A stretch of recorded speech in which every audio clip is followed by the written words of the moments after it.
Good day, youngsters. It's showtime.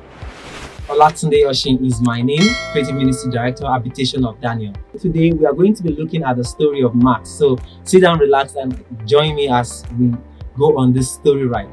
Once upon a time, there was a teenager named Max who had a big test coming up.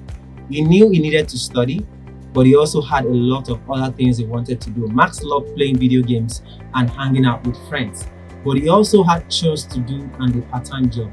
As the test approached, Max felt overwhelmed. He didn't know what to do first.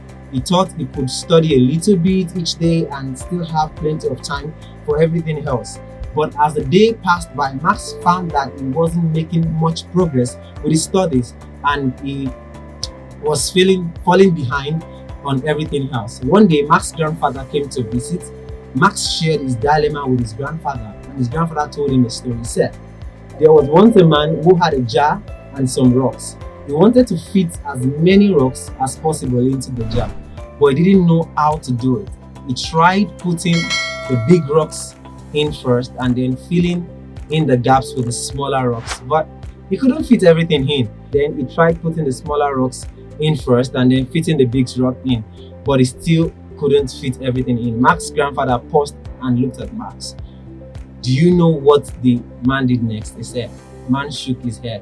He realized that he needed to prioritize. His grandfather said. He put the big rock in first, making sure that they fit snugly into the jar, and he filled in the gaps with the smaller rock.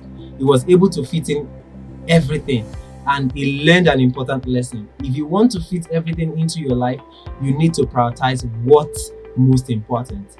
Max thought about his grandfather's story and realized he needed to prioritize his studying for the test. He decided to make a study schedule and stick to it, putting his study first before anything else.